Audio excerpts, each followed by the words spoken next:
हामी देशको कुरा गरिरहेका छौँ। हामी सबैलाई देश चाहिने रहेछ, देश हामी सबैको प्यार हो, देश बिना बाँच्न सकिँदैन रहेछ। तर यस्ता मानिसहरू पनि हाम्रो देशभित्र छन् जो चाहिँ भुटानी शरणार्थी भनेर दशकौँ पहिलादेखि बाँचिरहनु भएको छ। उहाँहरूको माग चाहिँ के रहेछ भन्दाखेरि कि हामीलाई स्वदेश फिर्ता पठाउने पहल गर्नु पर्यो, होइन भने हाम्रा परिवारका केही सदस्यहरू अरू राष्ट्रतिर पठाइदिएका छन्, परिवार मिलन गर्नका लागि उता हामीलाई पनि पठाइदिनु पर्यो भन्ने उहाँहरूको माग छ। त्यसो भएको कारणले गर्दाखेरि त्यसतर्फ सम्बन्धित मन्त्रालय नेपाल सरकारको ध्यान जाओस्। हामी आफ्नो सिमानाको बारेमा बहस गरिरहेका छौँ।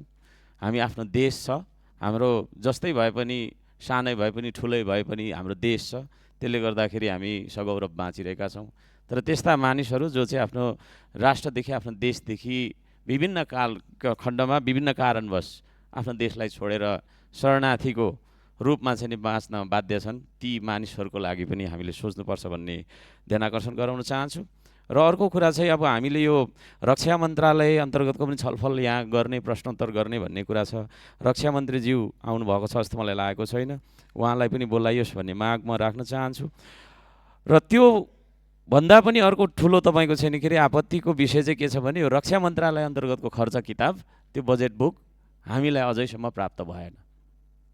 यो रक्षा मन्त्रालयको चाहिँ बजेटको किताब हुन्छ कि हुँदैन, कि नहुने नै चलन हो, कि हुने चलन हो भनेदेखि त्यो के अरे बजेट किताब हामीलाई किन दिएन, यसको पनि म उत्तर चाहन्छु। धन्यवाद।